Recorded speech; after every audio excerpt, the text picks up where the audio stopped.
BA semester 1 ਕਹਾਣੀ ਨੌਵੀਂ ਇੱਕ ਹੌਂਕਾ। ਇੱਕ ਹੌਂਕਾ ਕਹਾਣੀ ਦਾ ਸਾਰ ਲਿਖੋ। ਇੱਕ ਹੌਂਕਾ ਕਹਾਣੀ ਪੰਜਾਬੀ ਦੀ ਪ੍ਰਸਿੱਧ ਕਵਿੱਤਰੀ ਅਤੇ ਗਲਪਕਾਰ ਅੰਮ੍ਰਿਤਾ ਪ੍ਰੀਤਮ ਦੀ ਲਿਖੀ ਹੋਈ ਹੈ। ਇਸ ਕਹਾਣੀ ਵਿੱਚ ਕਹਾਣੀ ਲੇਖਿਕਾ ਨੇ ਬੁੱਢੇ ਦੁਹਾਜੂ ਨਾਲ ਪੈਸੇ ਲੈ ਕੇ ਵਿਆਹੀ ਹੋਈ ਇਸਤਰੀ ਦੀ ਅਸੰਤੁਸ਼ਟ ਤੇ ਕੁੰਠਿਤ ਮਨੋਦਸ਼ਾ ਨੂੰ ਪੇਸ਼ ਕੀਤਾ ਹੈ। ਕਹਾਣੀ ਵਿੱਚ ਅਸੀਂ ਦੇਖਦੇ ਹਾਂ ਕਿ ਨੇਕ ਸੁਭਾਅ ਵਾਲੀ ਵੱਡੀ ਸਰਦਾਰਨੀ ਨਿਹਾਲ ਕੌਰ ਦੇ ਆਪਣੇ ਕੋਈ ਔਲਾਦ ਨਾ ਹੋਣ ਕਰਕੇ ਉਸਨੇ ਆਪਣੇ ਬੁੱਢੇ ਪਤੀ, ਜੋ ਕਿ ਇੱਕ ਅਮੀਰ ਸਰਦਾਰ ਸੀ, ਦਾ ਵਿਆਹ ਆਪਣੇ ਹੱਥੀਂ ਵੀਰੋ ਨਾਂ ਦੀ ਇੱਕ ਨਿਮਾਣੇ ਘਰ ਦੀ ਕੁੜੀ ਨਾਲ ਕਰਾ ਦਿੱਤਾ ਸੀ ਤੇ ਇਸ ਤਰ੍ਹਾਂ ਵੀਰੋ ਛੋਟੀ ਸਰਦਾਰਨੀ ਤੇ ਉਹ ਆਪ ਵੱਡੀ ਸਰਦਾਰਨੀ ਬਣ ਗਈ ਸੀ। ਉਹ ਵੀਰੋ ਨਾਲ ਬੜਾ ਪਿਆਰ ਕਰਦੀ ਸੀ। ਰਾਤੀਂ ਸੌਣ ਵੇਲੇ ਵੀਰੋ ਹਰ ਰੋਜ਼ ਆ ਕੇ ਉਸਦੇ ਪੈਰ ਘੁੱਟਦੀ ਸੀ ਤੇ ਨਿਹਾਲ ਕੌਰ ਸਮਝਦੀ ਸੀ ਕਿ ਉਸਨੇ ਧੀ ਵੀ ਦੇਖ ਲਈ ਹੈ ਅਤੇ ਨੂੰਹ ਵੀ। ਉਸਨੇ ਆਪਣੇ ਆਪ ਨੂੰ ਇਸ ਗੱਲ ਲਈ ਮਨਾ ਲਿਆ ਸੀ ਕਿ ਉਹ ਵੀਰੋ ਨੂੰ ਆਪਣੀ ਨੂੰਹ ਵੀ ਸਮਝੇਗੀ ਅਤੇ ਧੀ ਵੀ। ਸਰਦਾਰ ਨੂੰ ਭਾਵੇਂ ਵੱਡੇ ਵੱਡੇ ਘਰਾਂ ਦੇ ਸਾਕ ਆਉਂਦੇ ਸਨ, ਪਰ ਉਹ ਸਾਰੇ ਸਰਦਾਰ ਲਈ ਨਹੀਂ, ਸਗੋਂ ਉਸਦੀ ਹਵੇਲੀ ਲਈ ਆਉਂਦੇ ਸਨ ਤੇ ਉਹ ਸਾਕ ਕਰਨ ਤੋਂ ਪਹਿਲਾਂ ਉਸਦੀ ਹਵੇਲੀ ਨੂੰ ਆਪਣੀ ਧੀ ਦੇ ਨਾਂ ਕਰਵਾ ਲੈਣਾ ਚਾਹੁੰਦੇ ਸਨ।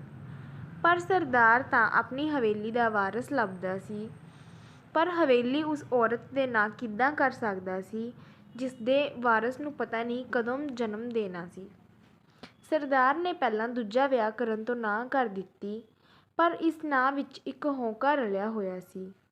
ਨਿਹਾਲ ਕੌਰ ਨੇ ਇਹ ਹੌਂਕਾ ਸੁਣਿਆ ਸੀ, ਇਸ ਕਰਕੇ ਉਸਨੇ ਵੀਰੋ ਦਾ ਸਾਕ ਲੱਭ ਕੇ ਸਰਦਾਰ ਦਾ ਦੂਜਾ ਵਿਆਹ ਕਰ ਦਿੱਤਾ ਸੀ ਤੇ ਉਸਦਾ ਹੌਂਕਾ ਆਪ ਲੈ ਲਿਆ ਸੀ। ਇੱਕ ਦਿਨ ਸਰਦਾਰ ਨੇ ਆਪਣੀ ਲੋਹੇ ਦੀ ਅਲਮਾਰੀ ਖੋਲ੍ਹੀ ਤੇ ਕਿੰਨਾ ਚਿਰ ਉਸਦੇ ਅੱਗੇ ਖਲੋਤਾ ਰਿਹਾ।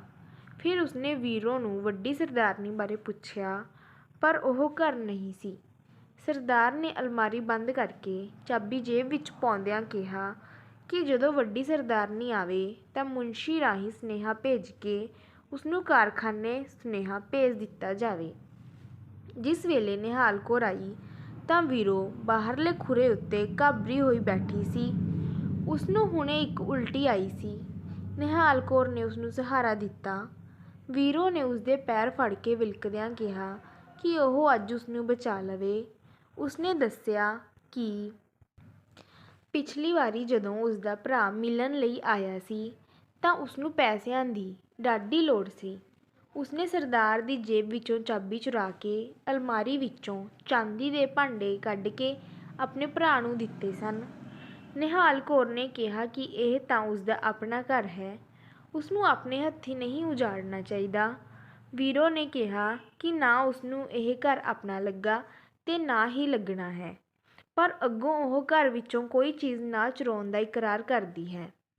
ਉਸਨੂੰ ਆਪਣੀ ਗਲਤੀ ਦਾ ਬੜਾ ਪਛਤਾਵਾ ਹੈ। ਉਸਨੇ ਕਿਹਾ ਕਿ ਉਹ ਜਾਣਦੀ ਹੀ ਹੈ ਕਿ ਅੱਗੋਂ ਵੀ ਉਸਦੇ ਪਿਓ ਨੇ ਉਸਦੇ ਭਰਾ ਦੇ ਕੰਮ ਦਾ ਵਾਸਤਾ ਪਾ ਕੇ ਉਸ ਕੋਲੋਂ 2000 ਰੁਪਏ ਲਏ ਸਨ ਤੇ ਇਸ ਤਰ੍ਹਾਂ ਉਸਦੇ ਪਿਓ ਨੇ ਉਸਨੂੰ ਉਹਨਾਂ ਕੋਲ ਵੇਚ ਦਿੱਤਾ। ਇਸ ਕਰਕੇ ਉਹ ਤਾਂ ਆਪਣੇ ਮਾਪਿਆਂ ਨੂੰ ਵੀ ਆਪਣੇ ਸਕੇ ਨਹੀਂ ਸਮਝਦੀ। ਉਹ ਅੱਗੋਂ ਕਿਸੇ ਦਾ ਘਰ ਉਜਾੜ ਕੇ ਉਹਨਾਂ ਦਾ ਘਰ ਨਹੀਂ ਭਰੇਗੀ। ਇਹ ਸੁਣਦਿਆਂ ਨਿਹਾਲ ਕੌਰ ਤ੍ਰਬਕ ਕੇ ਉਹਦੇ ਮੂੰਹ ਵੱਲ ਵੇਖਣ ਲੱਗ ਪਈ। ਹੁਣ ਜਦੋਂ ਉਹ ਵੀਰੋ ਦੀ ਭਰਵੀਂ ਜਵਾਨੀ ਵੱਲ ਵੇਖਦੀ ਤਾਂ ਉਸਨੂੰ ਜਾਪਦਾ ਸੀ ਕਿ ਸਰਦਾਰ ਦੇ ਹੌਂਕੇ ਤੋਂ ਜਿਹੜਾ ਹੌਂਕਾ ਉਸਨੇ ਲੈ ਲਿਆ ਸੀ, ਉਹ ਵੀਰੋ ਨੇ ਆਪਣੀ ਛਾਤੀ ਵਿੱਚ ਪਾ ਲਿਆ ਹੈ। ਨਿਹਾਲ ਕੌਰ ਨੇ ਵੀਰੋ ਦੀ ਲਾਜ ਰੱਖ ਲਈ ਤੇ ਸਰਦਾਰ ਨੂੰ ਕਹਿ ਦਿੱਤਾ ਕਿ ਅਲਮਾਰੀ ਵਿੱਚ ਜਿਹੜੇ ਚਾਂਦੀ ਦੇ ਭਾਂਡੇ ਪਏ ਸਨ, ਉਹਨਾਂ ਦੇ ਪੁਰਾਣੇ ਹੋਣ ਕਰਕੇ ਉਸਨੇ ਕੁਝ ਹੋਰ ਚਾਂਦੀ ਸਮੇਤ ਸੁਨਿਆਰੇ ਨੂੰ ਨਵੇਂ ਭਾਂਡੇ ਬਣਾਉਣ ਲਈ ਦੇ ਦਿੱਤੇ ਹਨ। ਹੁਣ ਵੀਰੋ ਗਰਭਵਤੀ ਸੀ। ਸਭ ਲੋਕ ਸਰਦਾਰ ਨਾਲੋਂ ਨਿਹਾਲ ਕੌਰ ਨੂੰ ਵੱਧ ਮੁਬਾਰਕਾਂ ਦੇ ਰਹੇ ਸਨ। ਉਹ ਵੀਰੋ ਨੂੰ ਕਹਿੰਦੀ ਕਿ ਪਹਿਲਾ ਬੱਚਾ ਉਹ ਆਪਣੀ ਝੋਲੀ ਪਾ ਲਵੇਗੀ। ਉਹ ਇੱਕ ਸੱਸ ਵਾਂਗ ਖੁਸ਼ ਸੀ। ਨਿਹਾਲ ਕੌਰ ਨੇ ਇੱਕ ਚਾਂਦੀ ਦੀਆਂ ਘੰਟੀਆਂ ਵਾਲਾ ਪੰਘੂੜਾ ਬਣਾਇਆ ਤੇ ਸੁੱਚੇ ਪੱਟੇ ਦੀ ਰਜਾਈ ਬਣਵਾਈ। ਉਸਨੇ ਛੁੱਟੀ ਜਾ ਰਹੇ ਇੱਕ ਅੰਗਰੇਜ਼ ਨੂੰ ਵਲਾਇਤ ਤੋਂ ਸਵੈਟਰ ਲਿਆਉਣ ਲਈ ਕਿਹਾ ਸੀ। ਫਿਰ ਉਸਨੇ ਵੀਰੋ ਦੇ ਗਰਭ ਨੂੰ ਡਿੱਗਣ ਤੋਂ ਬਚਾਉਣ ਲਈ ਸੁਖਣਾ ਸੁਖੀ। ਜਦੋਂ ਵੀਰੋ ਨੂੰ 9ਵਾਂ ਮਹੀਨਾ ਲੱਗਾ ਤਾਂ ਉਸਨੇ ਮਾਪਿਆਂ ਦੇ ਘਰ ਜਾ ਕੇ ਜਣੇਪਾ ਕੱਟਣ ਦੀ ਜ਼ਿੱਦ ਫੜ ਲਈ ਤੇ ਕਿਸੇ ਦੇ ਸਮਝਾਉਣ 'ਤੇ ਨਾ ਰੁਕੀ। ਸਰਦਾਰ ਨੇ ਉਸਦਾ ਹੱਠ ਦੇਖ ਕੇ ਨਿਹਾਲ ਕੌਰ ਨੂੰ ਆਪਣਾ ਡਰ ਦੱਸਿਆ ਕਿ ਜੇਕਰ ਉਸਦੇ ਕੁੜੀ ਜੰਮੀ ਤਾਂ ਹੋ ਸਕਦਾ ਹੈ ਕਿ ਉਸਦੇ ਮਾਪੇ ਉਸਨੂੰ ਕਿਸੇ ਹੋਰ ਦੇ ਮੁੰਡੇ ਨਾਲ ਬਦਲ ਦੇਣ ਤਾਂ ਜੋ ਉਹ ਵੱਡਾ ਹੋ ਕੇ ਜਾਇਦਾਦ ਦਾ ਵਾਰਸ ਬਣ ਸਕੇ।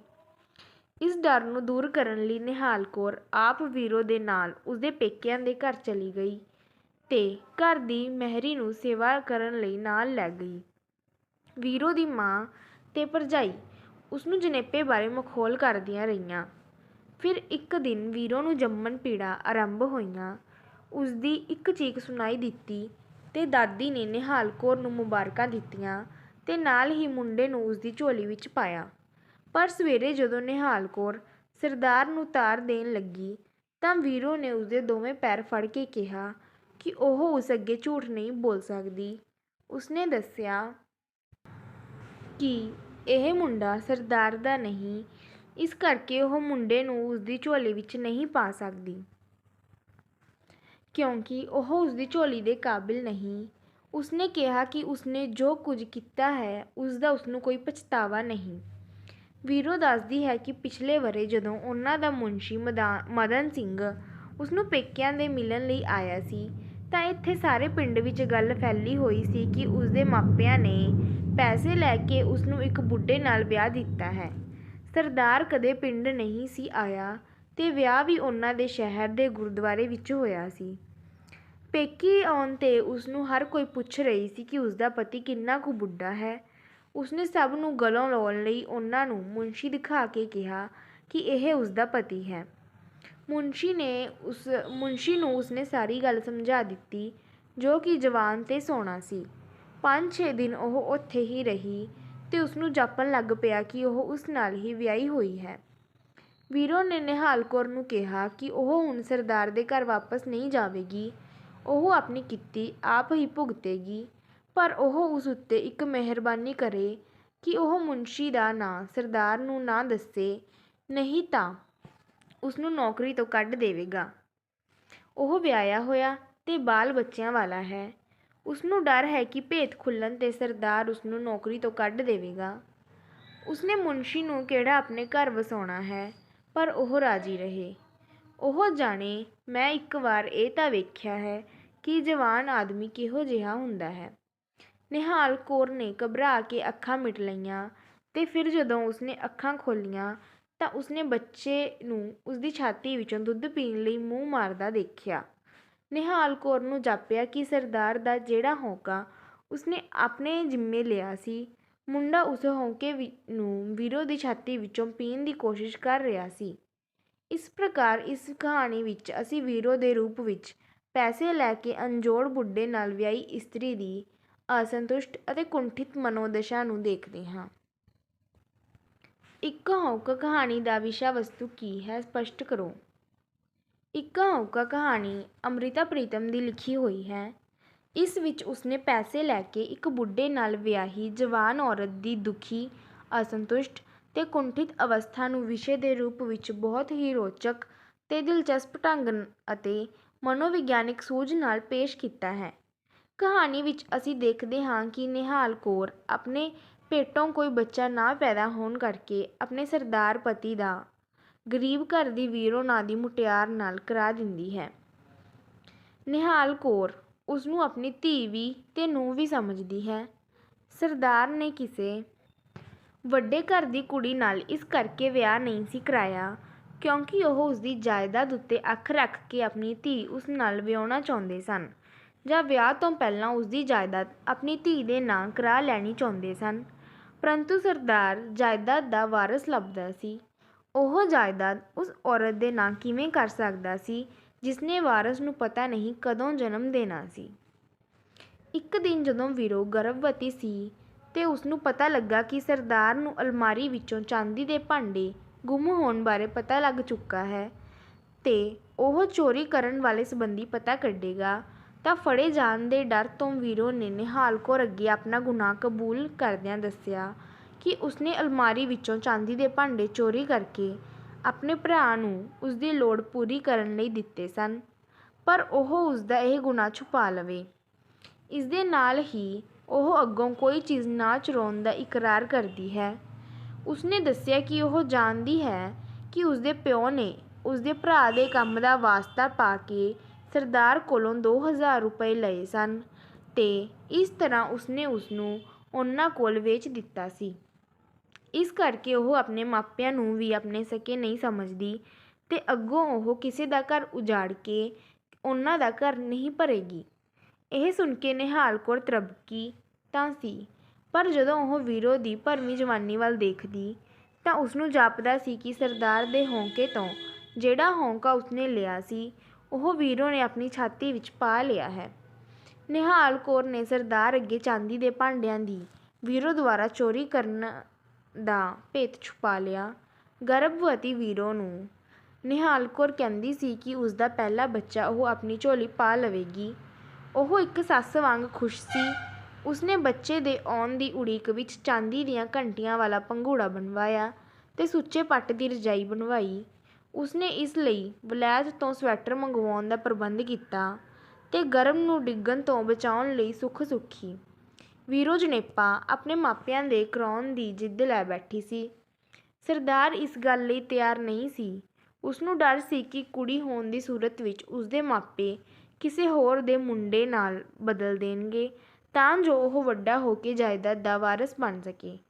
ਇਸ ਡਰ ਨੂੰ ਦੂਰ ਕਰਨ ਲਈ ਨਿਹਾਲ ਕੌਰ ਸੇਵਾ ਕਰਨ ਵਾਲੀ ਮਹਿਰੀ ਸਮੇਤ ਉਸਦੇ ਮਾਪਿਆਂ ਦੇ ਘਰ ਉਸਦੇ ਨਾਲ ਚਲੀ ਗਈ। ਹੁਣ ਜਦੋਂ ਮਾਪਿਆਂ ਦੇ ਘਰ ਵੀਰੋ ਨੇ ਮੁੰਡੇ ਨੂੰ ਜਨਮ ਦਿੱਤਾ ਤਾਂ ਨਿਹਾਲ ਕੌਰ ਨੂੰ ਵਧਾਈਆਂ ਮਿਲਣ ਲੱਗੀਆਂ। ਜਦੋਂ ਉਹ ਸਵੇਰੇ ਸਰਦਾਰ ਨੂੰ ਇਸ ਸੰਬੰਧੀ ਤਾਰ ਦੇਣ ਲੱਗੀ ਤਾਂ ਵੀਰੋ ਨੇ ਉਸਦੇ ਪੈਰ ਫੜ ਕੇ ਕਿਹਾ ਕਿ ਉਹ ਬੱਚਾ ਉਸਦੀ ਝੋਲੀ ਨਹੀਂ ਪਾ ਸਕਦੀ ਕਿਉਂਕਿ ਉਹ ਸਰਦਾਰ ਦਾ ਨਹੀਂ, ਉਹ ਉਸਦੀ ਝੋਲੀ ਦੇ ਕਾਬਿਲ ਨਹੀਂ। ਉਸਨੇ ਕਿਹਾ ਕਿ ਉਸਨੇ ਜੋ ਕੀਤਾ ਹੈ ਉਸਦਾ ਉਸਨੂੰ ਪਛਤਾਵਾ ਨਹੀਂ ਤੇ ਦੱਸਦੀ ਹੈ ਕਿ ਬੱਚਾ ਸਰਦਾਰ ਦੇ ਮੁਨਸ਼ੀ ਮਦਨ ਸਿੰਘ ਦਾ ਹੈ। ਉਸਨੇ ਦੱਸਿਆ ਕਿ ਜਦੋਂ ਉਹਨਾਂ ਦਾ ਮੁਨਸ਼ੀ ਉਸਨੂੰ ਮਿਲਣ ਲਈ ਉਸਦੇ ਪੇਕਿਆਂ ਦੇ ਆਇਆ ਸੀ ਤਾਂ ਸਾਰੇ ਪਿੰਡ ਵਿੱਚ ਗੱਲ ਫੈਲੀ ਹੋਈ ਸੀ ਕਿ ਉਸਦੇ ਮਾਪਿਆਂ ਨੇ ਪੈਸੇ ਲੈ ਕੇ ਉਸਦਾ ਵਿਆਹ ਇੱਕ ਬੁੱਢੇ ਨਾਲ ਕਰ ਦਿੱਤਾ ਹੈ। ਅਸਲ ਵਿੱਚ ਸਰਦਾਰ ਉਸਨੂੰ ਵਿਆਹੁਣ ਲਈ ਉਹਨਾਂ ਦੇ ਪਿੰਡ ਨਹੀਂ ਸੀ ਆਇਆ ਤੇ ਵਿਆਹ ਉਸਦੇ ਬਾਪ ਨੇ ਉਸਨੂੰ ਸ਼ਹਿਰ ਦੇ ਗੁਰਦੁਆਰੇ ਵਿੱਚ ਲਿਜਾ ਕੇ ਕਰ ਦਿੱਤਾ ਸੀ। ਹੁਣ ਜਦੋਂ ਪੇਕੀ ਆਉਣ ਤੇ ਉਸਨੂੰ ਹਰ ਕੋਈ ਪੁੱਛ ਰਿਹਾ ਸੀ ਕਿ ਉਸਦਾ ਪਤੀ ਕਿੰਨਾ ਕੁ ਬੁੱਢਾ ਹੈ ਤਾਂ ਉਸਨੇ ਸਭ ਨੂੰ ਗਲੋਂ ਲਾਹੁਣ ਲਈ ਉਹਨਾਂ ਨੂੰ ਮੁਨਸ਼ੀ ਵਿਖਾ ਕੇ ਕਿਹਾ ਸੀ ਕਿ ਇਹ ਉਸਦਾ ਪਤੀ ਹੈ। ਸੋਹਣੇ ਜਵਾਨ ਮੁਨਸ਼ੀ ਨੂੰ ਉਸਨੇ ਸਾਰੀ ਗੱਲ ਸਮਝਾ ਦਿੱਤੀ ਸੀ। ਉਸਨੇ ਉਸ ਤੋਂ ਕੁੜੀਆਂ ਨੂੰ ਕਲੀਚੜੀਆਂ ਵੀ ਦਿਵਾ ਦਿੱਤੀਆਂ ਸਨ।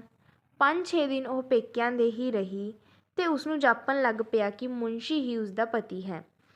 ਉਸਨੇ ਕਿਹਾ ਕਿ ਹੁਣ ਉਹ ਸਰਦਾਰ ਦੇ ਵਾਪਸ ਨਹੀਂ ਜਾਵੇਗੀ। ਉਸਨੇ ਨਿਹਾਲ ਕੌਰ ਨੂੰ ਕਿਹਾ ਕਿ ਉਹ ਮੁਨਸ਼ੀ ਬਾਰੇ ਨਾ ਦੱਸੇ, ਨਹੀਂ ਤਾਂ ਸਰਦਾਰ ਉਸਨੂੰ ਨੌਕਰੀ ਤੋਂ ਕੱਢ ਦੇਵੇਗਾ। ਉਹ ਵਿਆਹਿਆ ਹੋਇਆ ਤੇ ਬਾਲ ਬੱਚੇ ਵਾਲਾ ਹੈ, ਉਸਦੀ ਨੌਕਰੀ ਨਹੀਂ ਛੁੱਟਣੀ ਚਾਹੀਦੀ।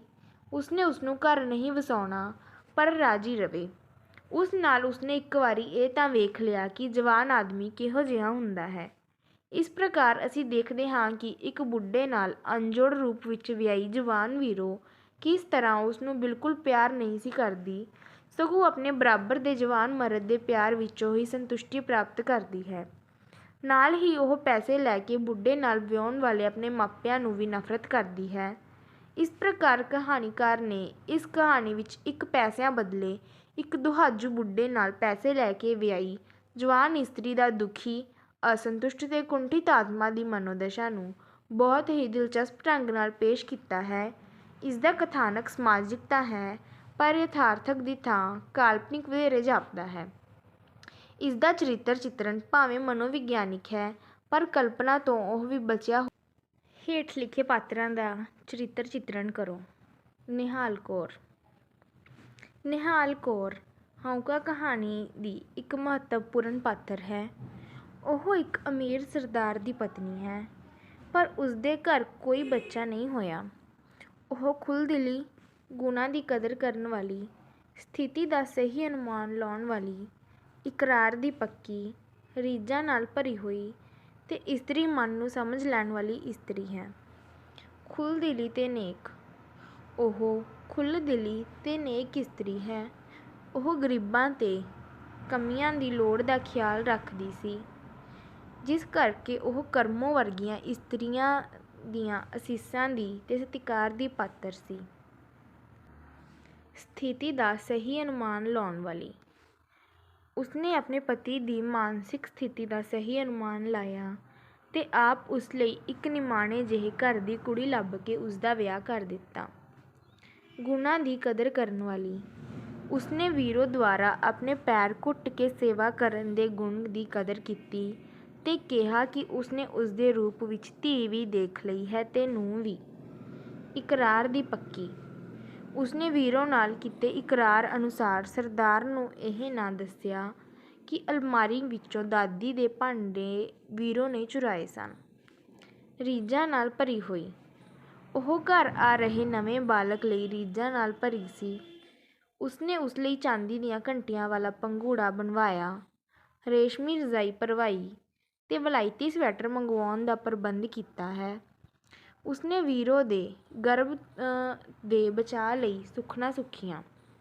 ਇਸਤਰੀ ਮਨ ਨੂੰ ਸਮਝਣ ਵਾਲੀ। ਉਹ ਇਸਤਰੀ ਮਨ ਨੂੰ ਸਮਝਦੀ ਸੀ। ਉਹ ਸਮਝਦੀ ਸੀ ਕਿ ਜਵਾਨ ਵੀਰੋ ਨੇ ਉਸ ਤੋਂ ਆਪਣਾ ਹੌਕਾ ਲੈ ਕੇ ਆਪਣੀ ਛਾਤੀ ਵਿੱਚ ਪਾ ਲਿਆ ਹੈ, ਜੋ ਉਸਨੇ ਸਰਦਾਰ ਤੋਂ ਲਿਆ ਸੀ। ਉਹ ਵੀਰੋ ਦੇ ਮਨ ਦੀ ਸਥਿਤੀ ਨੂੰ ਸਮਝਦੀ ਸੀ ਕਿ ਉਹ ਆਪਣੇ ਆਪ ਨੂੰ ਵੇਚੀ ਹੋਈ ਔਰਤ ਸਮਝਦੀ ਹੈ। ਉਸਨੂੰ ਉਸਦੇ ਦੁਆਰਾ ਜਵਾਨ ਮਦਨ ਮੋਹਨ ਨਾਲ ਸੰਬੰਧ ਜੋੜਨਾ ਇੱਕ ਕੁਦਰਤੀ ਗੱਲ ਪ੍ਰਤੀਤ ਹੁੰਦੀ ਹੈ। ਇਸ ਪ੍ਰਕਾਰ ਉਹ ਇਸਤਰੀ ਮਨ ਨੂੰ ਸਮਝਣ ਦੇ ਸਮਰੱਥ ਹੈ। ਵੀਰੋ। ਵੀਰੋ ਹੌਕਾ ਕਹਾਣੀ ਦੀ ਇੱਕ ਮਹੱਤਵਪੂਰਨ ਪਾਤਰ ਹੈ। ਉਹ ਇੱਕ ਗਰੀਬ ਘਰ ਦੀ ਧੀ ਸੀ। ਨਿਹਾਲ ਕੌਰ ਨੇ ਸਰਦਾਰ ਨਾਲ ਵਿਆਹੁਣ ਲਈ ਉਸਨੂੰ ਆਪ ਚੁਣਿਆ ਸੀ। ਉਸਦਾ ਵਿਆਹ ਸ਼ਹਿਰ ਦੇ ਗੁਰਦੁਆਰੇ ਵਿੱਚ ਹੋਇਆ ਸੀ। ਉਹ ਆਪਣੇ ਪਤੀ ਨਾਲ ਕਦੇ ਪਿੰਡ ਨਹੀਂ ਸੀ ਆਈ।